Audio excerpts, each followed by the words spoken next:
नमस्कार, मैं doctor NP Prajapati. आज हम लोग अध्ययन करेंगे गोदान उपन्यास का सारांश। सबसे पहले हम चर्चा करते हैं गोदान उपन्यास में जो पात्र हैं उनका परिचय। मुख्य पात्र है होरी और उसकी पत्नी धनिया। होरी की जो संतानें हैं वो 3 हैं, गोबर, सोना और रूपा। झुनिया गोबर की पत्नी है, भोला की विधवा बेटी। और होरी के भाई हैं हीरा और शोभा।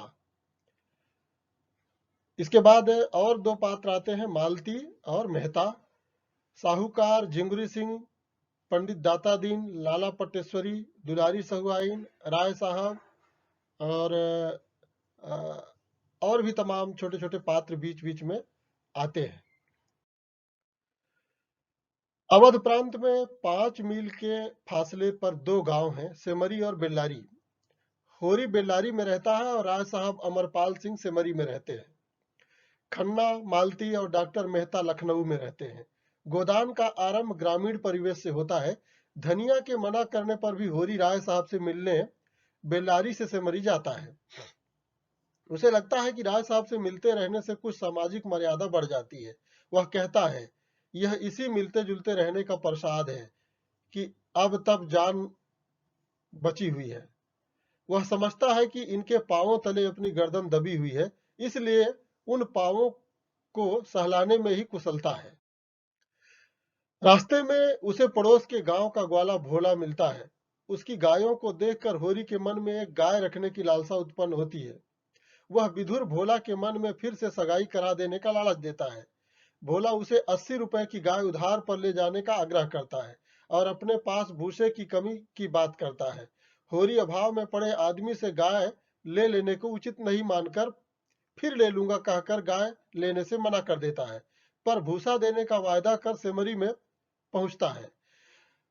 इधर राय साहब अपनी असुविधाओं को बताकर चाहते हैं कि टैक्स की वसूली में होरी उनकी सहायता करे। होरी उनकी बातों में आ जाता है। इस समय एक आदमी आकर राय साहब को बताता है कि मजदूर बेगार करने से मना कर रहे हैं। यह सुनकर राय साहब आग बबूला हो जाते हैं और उन्हें हंटर से ठीक करने की कहकर उठकर चले जाते हैं। घर पर पहुंचकर होरी राय साहब की तारीफ करता है। बेटा गोबर उन्हें रंगा सियार कहकर उनसे अपनी नफरत जाहिर करता है। होरी बताता है कि उसने भोला को भूसा देने का वचन दिया है। यह सुनकर गोबर और धनिया उस पर बिगड़ते हैं। होरी जब बताता है कि भोला धनिया की प्रशंसा कर रहा था, तब धनिया कुछ नरम पड़ जाती है। भोला भूसा लेने आता है। धनिया 3 खांचे भूसा भरवाकर पति और बेटे को उसके घर तक भूसा पहुंचवाने को कहती है। भोला घर के भोला के घर उसकी विधवा बेटी झुनिया है।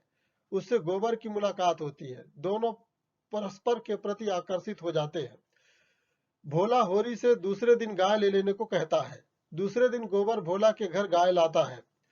झुनिया उसे छोड़ने बेलारी के निकट तक आती है, फिर मिलने का वायदा करके लौट जाती है। गाय के आते ही होरी के घर में आनंद की लहर उमड़ती है। गाय का भव्य स्वागत किया जाता है।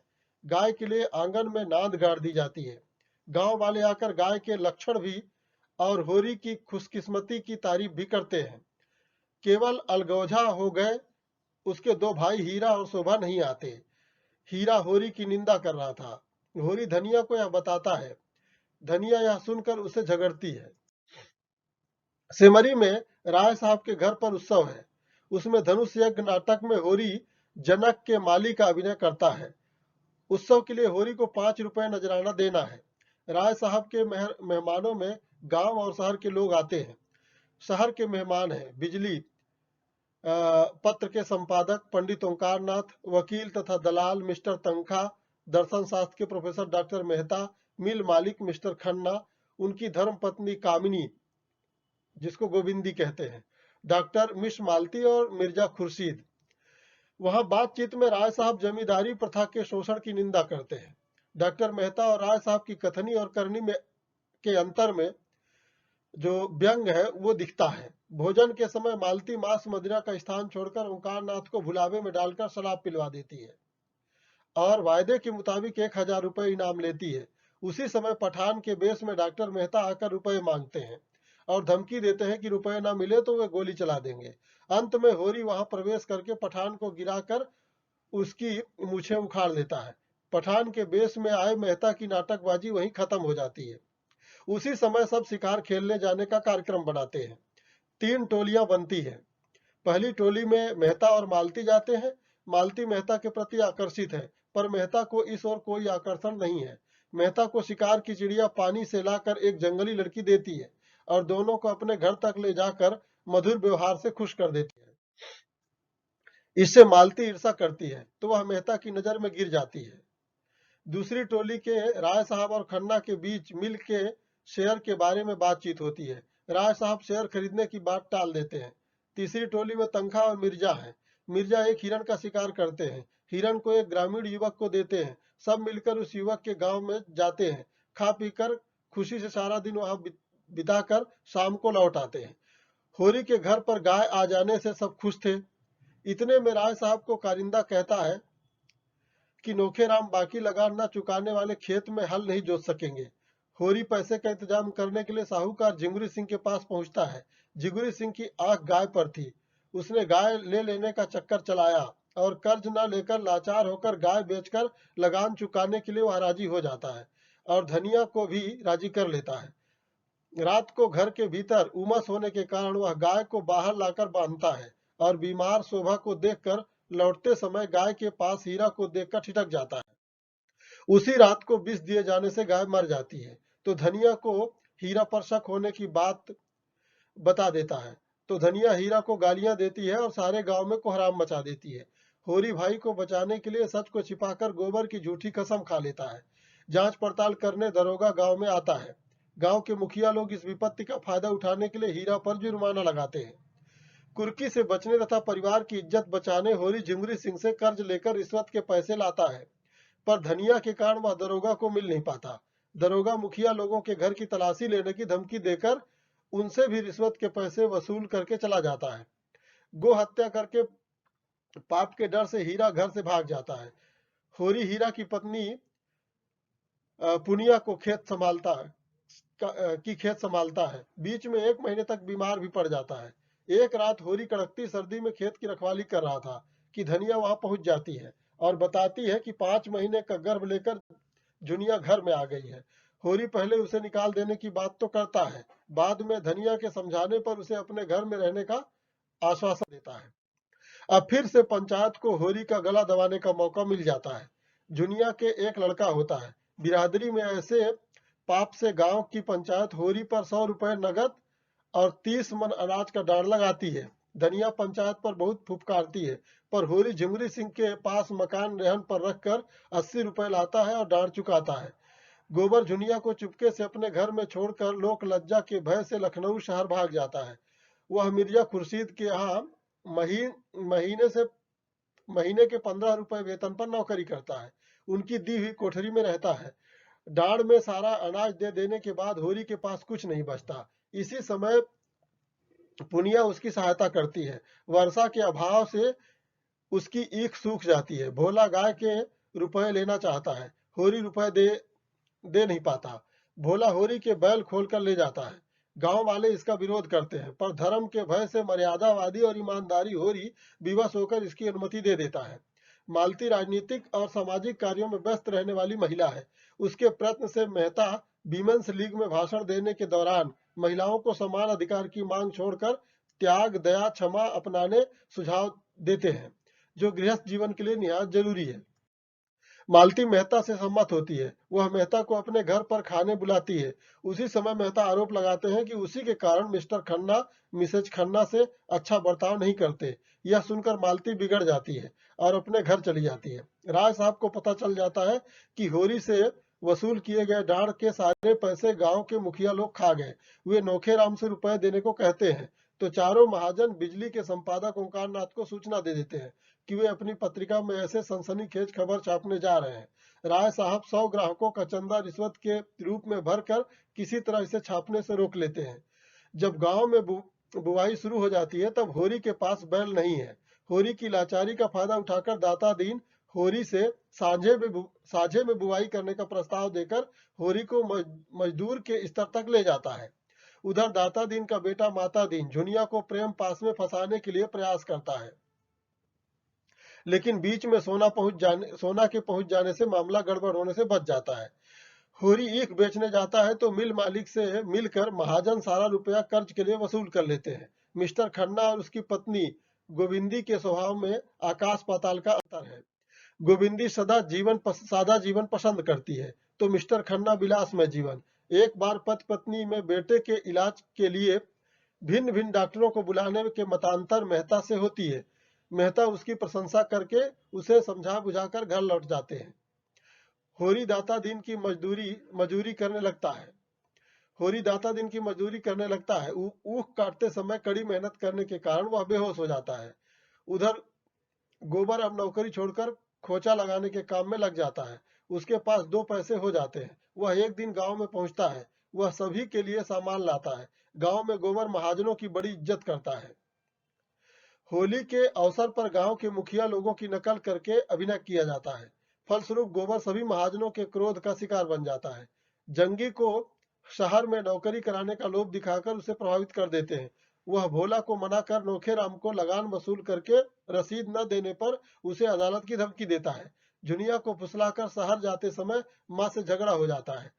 माँ के पांव में सिर न झुकाकर बिल्कुल उदंड और स्वार्थी बनकर बाल बच्चों को लेकर शहर चला जाता है। राय साहब की कई समस्याएं थी। उनको कन्या का विवाह करना था, अदालत में एक मुकदमा करना था और सिर पर चुनाव भी थे। कुंवर दिग्विजय सिंह के साथ शादी तय हुई थी। राजा साहब के साथ चुनाव लड़ना था। पैसों की कमी थी, इसीलिए वे तनखा के पास उधार मांगने के लिए जाते हैं। वे मना करते हैं और वे खन्ना के पास जाते हैं। खन्ना पहले आनाकानी करके बाद में कमीशन लेकर पैसों का इंतजाम कर सकने की बात बताते हैं। बातचीत के दौरान मेहता महिलाओं की व्यायामशाला की नींव रखने के लिए मना करते हैं। राय साहब 5,000 लिख देते हैं। फिर मालती पहुंचती है तो खन्ना से 1,000 का चेक लिखवा देती है। माता दीन की रखेल सिलिया अनाज के ढेर से कोई शेर भर अनाज दुलारी सहुआइन को देती है तो माता दीन उसे धिक्कारता है, निकल जाने को कहता है। सिलिया दुखी होती है। सिलिया के बाप हरखू के कहने पर उसके साथी माता दीन के मुंह पर हड्डी डालकर उसे जाति भ्रष्ट कर देते हैं। धनिया सिलिया को अपने घर पर रख लेती है। सिलिया मजदूरी करके गुजर बसर करती है। सोना 17 साल की हो गई थी। उसके विवाह के लिए पैसों की जरूरत थी। सोना को मालूम हुआ कि पिता विवाह के लिए दुलारी से 200 रुपए लाएंगे। सोना सिलिया को भावी पति मथुरा के पास भेजती है। ससुराल वाले बिना दहेज के बहू लेने को तैयार हो गए, लेकिन धनिया अपनी मर्यादा बचाने के लिए दहेज देना चाहती है। भोला एक जवान विधवा नोहरी से विवाह करता है। नोहरी के साथ बहुओं से नहीं पटती। पुत्री कामना भोला को घर से भगा देता है। नोखेराम नोहरी की लालसा से भोला को नौकर रख लेता है। नोहरी गांव की रानी की जाति का है। लाला पटेश्वरी साहूकार मगरू शाह को भड़काकर होरी की सारी नोहरी गांव की रानी की जाति का है। लाला पटेश्वरी साहूकार मगरू शाह को भड़काकर होरी की सारी ईख नीलाम करवा देता है। इससे उगाही की उम्मीद न होने से दुलारी होरी को शादी के लिए 200 रुपए नहीं देती है। इतने में सहानुभूति दिखाकर नोहरी होरी को 200 रुपए देकर अपनी दयाशीलता का परिचय देता है। शहर में परिवार लाकर गोबर देखता है कि जहां वह खोचा लगाता था वहीं दूसरा बैठने लगा है। उसको कारोबार में घाटा हुआ तो वह मिल में नौकरी कर लेता है। झुनिया को गोबर की कामुकता पसंद नहीं आती। गोबर का बेटा मर जाता है। झुनिया गर्भवती है। गोबर नशा करने लगा है। झुनिया को पीटता है, गालियां देता है। इसी बीच चूहिया की सहायता से झुनिया एक बेटे को जन्म देती है। मिल में झगड़ा हो जाने से गोबर घायल हो जाता है। मिल गोबर की सेवा करने के दौरान पति पत्नी में फिर संबंध स्वाभाविक हो जाता है। माता दीन नोहरी के प्रति फिर से आकर्षित होता है। वह सिलिया के लिए छोटी को 2 रुपए देता है। रुपए पाकर सिलिया खुश होती है। यह समाचार देने सोना के ससुराल पहुंचती है। मथुरा नोहरी से प्रेम निवेदन करता है। दोनों पास पास आ जाते हैं तो सोना की आवाज से पीछे हट जाते हैं। सोना सिलिया को बहुत फटकारती है। मिल में आग लग गई थी। मिल में नए मजदूर ठीक से काम नहीं कर पा रहे थे, इसीलिए पुराने मजदूर ले लिए जाते हैं। खन्ना गोविंदी का मनमुटाव मिट जाता है। मेहता से प्रेरित होकर मालती सेवा व्रत में लग जाती है। एक दिन मेहता और मालती होरी के गांव में पहुंचकर लोगों से मिलते हैं। सहायता करते हैं। राय साहब की लड़की की शादी हो जाती है। मुकदमे और चुनाव में भी जीत होती है। वे लोग होम मेंबर भी बन जाते हैं। राजा साहब राय साहब के पुत्र रुद्र प्रताप मालती की बहन सरोज से विवाह करके इंग्लैंड चला जाता है। फिर राय साहब की बेटी और दामाद में विवाह विच्छेद हो जाता है। मालती देखती है कि दूसरों की सेवा करने के कारण ऊंची वेतन के बावजूद उन पर कर्ज है, कुर्की भी आई है। तब मालती मेहता को अपने घर पर ले जाती है, उनकी सहायता करती है। मालती गोबर को माली रख लेती है, उसके बेटी की चिकित्सा और सेवा भी करती है। मालती मेहता से विवाह करना अस्वीकार करके मित्र बनकर रहने को पसंद करती है। माता दीन सिलिया के बालक को प्यार करता है, वह निमोनिया में मर जाता है। माता दीन सिलिया के प्रति आकर्षित होता है, सारा जाति बंधन तोड़कर उसके साथ रहता है। होरी की आर्थिक दशा दिनों दिन गिरती जाती है। 3 साल तक लगान न चुकाने से नोखेराम बेदखली का दावा करता है। माता दीन होरी को सुझाव देता है कि अधेड़ राम सेवक मेहता से रूपा की शादी करके बदले में कुछ रुपए ले ले और खेती करें। होरी यह सुनकर बड़ा दुखी होता है और अंत में होरी और धनिया राजी हो जाते हैं। गोबर की शादी में गोबर को शादी में आने की खबर दी जाती है। गोबर झुनिया को लेकर गांव में पहुंचता है। रूपा की शादी होती है, मालती भी शादी में शरीक होती है। गोबर गांव में झुनिया को छोड़कर लखनऊ चला जाता है। रूपा ससुराल में सम, समृद्धि देखकर पिता की गाय की लालसा की बात सोचकर दुखी होती है। मैके जाते समय वह एक गाय ले जाने की बात सोचती है। होरी पोते मंगल के लिए गाय लेना चाहता था, इसीलिए वह कंकड़ खोदने की मजदूरी करता है। रात को बैठकर धनिया के साथ सुतली काटता है। एक दिन हीरा आकर पहुंचता है और होरी से माफी मांगता है। होरी खुश हो जाता है। होरी कंकड़ खोदते समय दोपहर की छुट्टी के समय लेट हो जाता है। उसको कै यानी उल्टी होने लगती है, उसे लू लग जाती है। धनिया भाग कर आती है, सब इकट्ठे हो जाते हैं। शोभा और हीरा को घर पर ले गए। होरी की जबान बंद हो गई। धनिया घरेलू उपचार करती है, सब बेकार जाता है। हीरा गोदान करने को कहता है, दूसरे लोग भी यही कहते हैं। धनिया सुतली बेचकर रखे 20 आने पैसे पति के ठंडे हाथ में रखकर ब्राह्मण दाता दिन से बोलती है, महाराज घर में न गाय है, न बचिया, न पैसा, यही इनका गोदान है।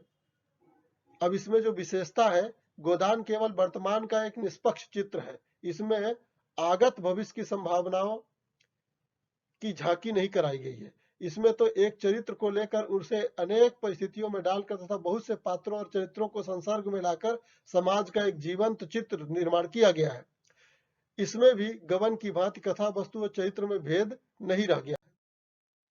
होरी के चरित्र की थोड़ी सी विशेषता दिखलाकर और उसे विशेष वातावरण में रखकर लेखक तटस्थ होकर स्वयं दृष्टा बन जाता है। होरी अपने जातिगत स्वभाव से ही नवीन परिस्थितियां उत्पन्न करता है और फिर विवश होकर उनके अनुसार ही ढल जाता है। इन परिस्थितियों की तरंगों में डूबता उतराता नियत के हाथों का खिलौना वह कृषक जीवन यात्रा के अंतिम छोर तक चला जाता है। परंतु नगर वाले कथानक में यह बात इतनी स्पष्ट नहीं है। वहां पर परिस्थितियों की प्रतिक्रिया व्यक्ति पर इतनी सरलता से नहीं होती। राय साहब, मिर्जा, खुर्से तथा मेहता आदि प्राय सभी में वैयक्तिकता है, परंतु यह वैयक्तिकता इतनी सबल भी नहीं है कि वह परिस्थितियों को तोड़ मरोड़ सके। वास्तव में गोदान में साहूकारों द्वारा किसान के शोषण की ही कहानी है। ये साहूकार कई प्रकार के हैं, जिनमें झिंगुरी सिंह, पंडित दाता दीन, लाला पटेश्वरी, दुलारी सहुआइन आदि। साहूकार के अतिरिक्त जमींदार और शाहकार के अत्याचार का भी गोदान में साधारण दिग्दर्शन कराया गया है। किंतु साहूकार, जमींदार और सरकार सबसे बढ़कर किसानों के सिर पर बिरादरी का भूत होता है। बिरादरी से अलग जीवन की वह कोई कल्पना नहीं कर सकता है। शादी ब्याह, मुंडन, छेदन, जन्म, मरण सब कुछ बिरादरी के हाथ में है। आप बड़े से बड़े पाप कर्म करते जाएं, किंतु बिरादरी तब तक सिर न उठाएगी जब तक आप उसके द्वारा निर्धारित कृत्रिम मर्यादा का पालन करते जा रहे हैं, जो इन कृत्रिम सामाजिक बंधनों के निर्वाह में हो चुका है। उसके लिए वह ग्रामीण समाज कठोर से कठोर दंड व्यवस्था अपनाता है। हमारे किसानों ने धर्म का एक बड़ा ही विकृत रूप अपनाया है, किंतु धीरे धीरे गांवों में भी उष्ण रक्त इन कृत्रिमताओं का विरोध करने लगा है। गोदान में गोबर, माता दीन, सिलिया, झुनिया आदि इनके उदाहरण है। प्रेमचंद का स्पष्ट कथन है कि मेरे उपन्यास का उद्देश्य है धन के आधार पर दुश्मनी। प्रेमचंद ने अपनी सहानुभूति का बहुत बड़ा भाग शोषित वर्ग को समर्पित किया है। उन्होंने जमींदारी, पूंजीपतियों, महाजनों, धार्मिक पाखंडियों के दोषों पर तीखे प्रहार किए हैं।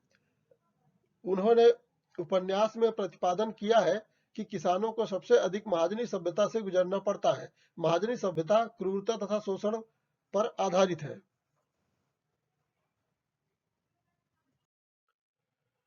गोदान उपन्यास के कुछ महत्वपूर्ण तथ्य हैं, उसे हम देख लें। होरी की इच्छा पछाई गाय लेने की थी। होरी भोला से गाय लाया था। होरी के गांव का नाम बेलारी था। गांव क्या था? पूर्वा था। 10-12 घरों का, जिसमें आधे खपरेल के थे, आधे फूस के। कुदई गांव का भी वर्णन हमें मिलता है। गोबर का वास्तविक नाम गोवर्धन था। बाहर से तितली और भीतर से मधुमक्खी, यह कथन गोदान उपन्यास में मालती के लिए था। बाहर से तितली और भीतर से मधुमक्खी। गोदान उपन्यास यथार्थवादी उपन्यास है, न कि आदर्शवाद। पहला, दो मेरे हाथ में हथकड़ियां, देख लिया तुम्हारा न्याय और अकल की दौड़, यह कथन है धनिया का। पहना दो मेरे हाथ में हथकड़ियां, देख लिया तुम्हारे न्याय और अकल की दौड़, यह कथन किसका है? धनिया का। उपन्यास में महाजनी सभ्यता का विरोध हुआ है। कृषक की आर्थिक समस्या का चित्रण हुआ है। यह उपन्यास समस्या प्रधान है।